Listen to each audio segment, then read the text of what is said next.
Throughout human history, countless people have met their end in the most disturbing ways possible.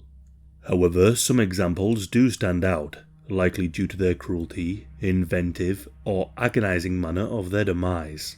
In today's video, we will look at 3 of the more disturbing cases of how one might shuffle off his mortal coil. We will start with the case of George Doja, leader of a peasant rebellion in the 16th century in Hungary. Born a commoner, Doja made his living as a mercenary for the Hungarian nobles. He was noted for his martial skills and abilities as a fencer.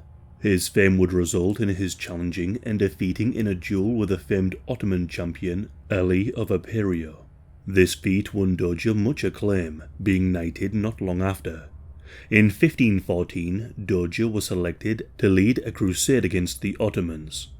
The force would be comprised of some 40,000 peasants and serfs who would receive little in the way of military training. What's more, these men were not supplied with food or clothing and were expected by their landlords to still bring in the harvests. With an absence of leadership from the Hungarian nobles, Doja continued the recruitment of peasants to not fight the Ottomans but the Hungarian king, who was framed as secretly pro-Ottoman. The goal of the revolt was to abolish the nobility and to distribute lands in a more equal fashion, with Doja presenting himself as the representative of the people. Doja's forces would gain much support from the Hungarians, whilst the nobility relied heavily on foreign mercenaries.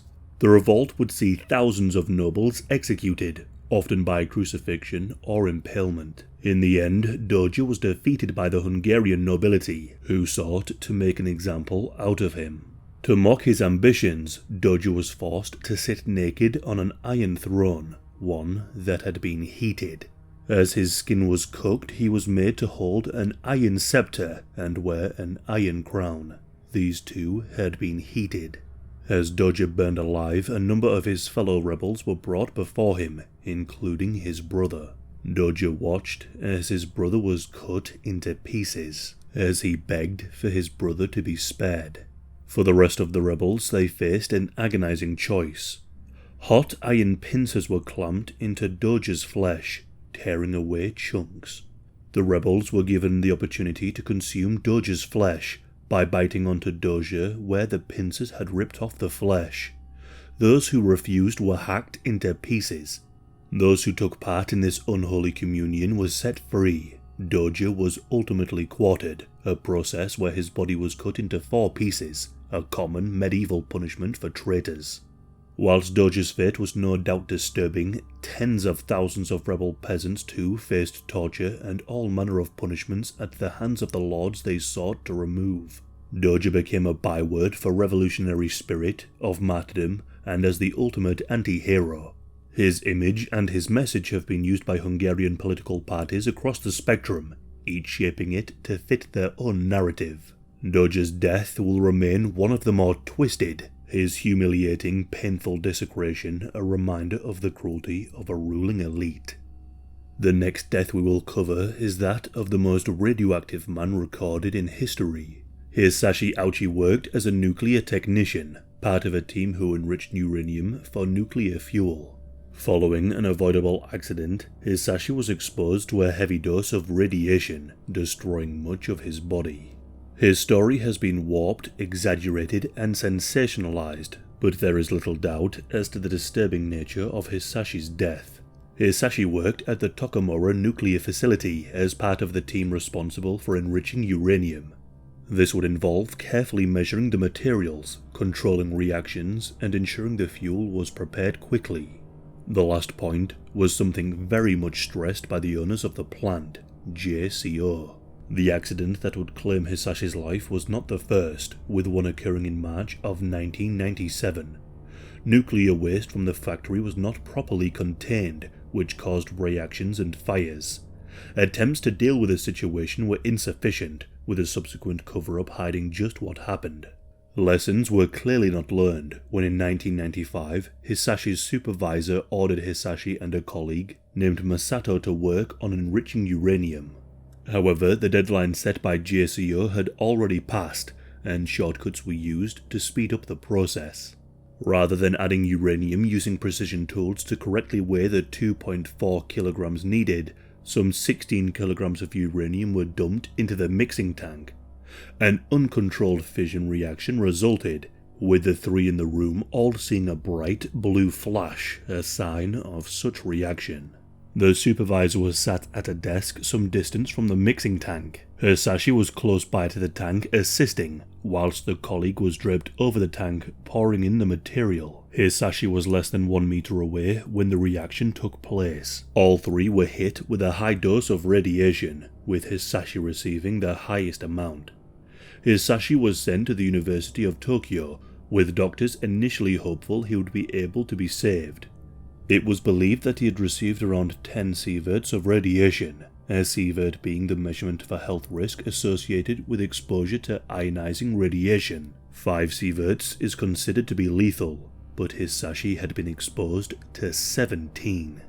Nevertheless, the doctors attempted to deal with the unprecedented situation. When he first arrived at the hospital, Hisashi's symptoms seemed relatively minor. He was experiencing immense pain and had vomited. His skin was red and swollen, and he had bloodshot eyes. But the radiation had all but destroyed Hisashi's immune system, leaving him with less than 10% of a normal person's white blood cell count. He was kept in a sterile ward, away from others as to avoid infection. When his bone marrow was examined, it was revealed that Hisashi's chromosomes had fragmented into more than 60 small pieces, meaning his body would be unable to create new cells. His sister offered to be a stem cell donor, with hopes of his body being able to regenerate new cells. All manner of cancer treatments were attempted to deal with a low white blood cell count, but Hisashi was so irradiated, the new cells did not last long. Any signs of improvement were soon met with Hisashi's health deteriorating. Hisashi's skin began to blister, and would come away with the slightest of touch, often peeling away when bandages or gauze were removed. Hisashi would require many skin grafts and as many as 10 blood transfusions a day, as his blood could simply not produce its own. In the end, his outer layer of skin could not be maintained, with much of his bodily fluid leaking out. Eventually, his body rejected the skin grafts, a sign that there was soon to be little available treatment. Hisashi suffered a heart attack on the 59th day of the treatment and was resuscitated. By the 81st day, his family and doctors agreed that there was little more that could be done for him. Hisashi at this point was unresponsive and required a continuous blood transfusion, whilst his surviving white blood cells attacked his own body. After 83 days, Hisashi passed away following a heart attack with no further attempts to save his life. At times, Hisashi wished for death, but that he also wished to make it through, wanting to survive for his wife and young son. As for the doctors, they were presented with a uniquely difficult case, and attempted all manner of treatments to try and save Hisashi, to keep him alive until his body could begin to reform and accept the donations. They were dealing with a situation that was not part of any medical textbook. There is then the question as to the law on euthanasia, and other topics well beyond the scope of this channel, which all played a part in whether the treatment could be withheld. It was certainly not a black and white case of cruelty versus hope for hope's sake. As for the company responsible for running the facility, much was revealed. Most of the employees received little to no training on the dangers of handling nuclear materials.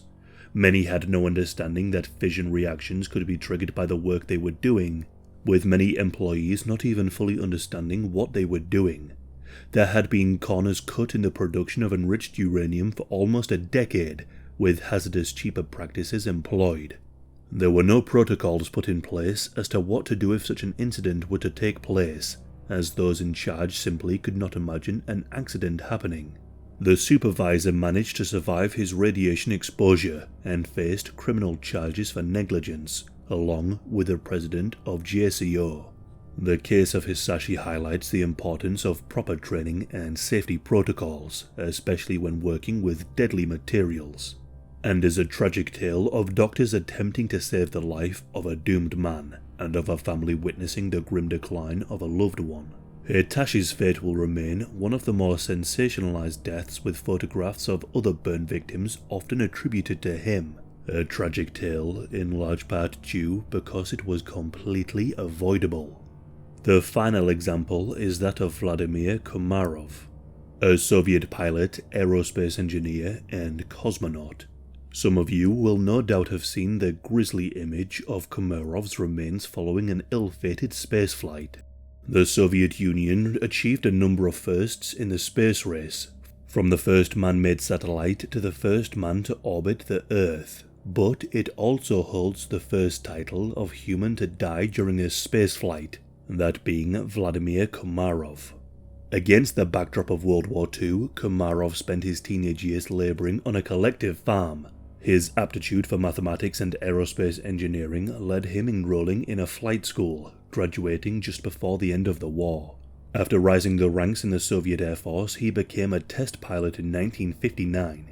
He would soon therefore apply to become a cosmonaut and take part in the space race, one of a handful selected. Vladimir's exploits earned him much fame, along with a close friendship with Yuri Gagarin, the first man in space. To celebrate the 50th anniversary of the Soviet Union, its space program planned a special space mission. Vladimir was selected to lead the mission, with Gagarin acting as a backup pilot. The goal of the mission was to send up 2 capsules, and to have Vladimir spacewalk between the 2. However, the Soyuz 1 rocket was reportedly not finalized, perhaps rushed for the anniversary. On the 23rd of April 1967, Vladimir launched the Soyuz rocket and made 16 orbits of the Earth. The original mission was aborted due to a malfunction with the deployment of solar panels, meaning the second capsule was not sent up. With the mission cut short, Vladimir made a safe re-entry, maintaining communication with mission control. During the descent, Vladimir attempted to deploy the brake parachute, but there was a malfunction. The parachute became tangled, not able to slow the plummeting capsule. The capsule was travelling at such speeds when it hit the Earth, it crumpled into itself, and compacted from 2 meters to a size of only 70 centimeters. The solid rocket fuel ignited, destroying much of what remained. All that was identifiable of Vladimir was his ankle bone. A photograph has since emerged following the dissolution of the Soviet Union, showing somber-looking officials looking upon the charred, unrecognizable remains of Vladimir. He was given a state funeral befitting a hero. Rumors abounded as to Vladimir's final words. Some insist that as his craft plummeted to Earth, that he cursed the leaders of the Soviet program, or that he requested an open coffin funeral to humiliate those who sent him on a doomed flight. The flight transcriptions, however, do not match. So too do rumors persist that Gagarin attempted to spare Vladimir seeking help from a friend in the KGB, but again there is little evidence. Rumors also abound that Vladimir was well aware as to the dangers of the vessel, but did not want to doom his friend Gagarin. Vladimir's death was not only particularly gruesome, but due to the secrecy behind the Iron Curtain has become mystified. The truth is, we don't know his last words, and put words in Vladimir's mouth is to do him a disservice. From the examples given today, particularly gruesome individual deaths are often exaggerated and mystified. Often, the deaths overshadow a person's achievements or skip over the circumstances that led to the tragedy. It is unfortunate that throughout human history, countless people have met their end in a disturbing manner, many simply being a statistic as part of some greater horror. But as we covered today, a person's end is not the whole story.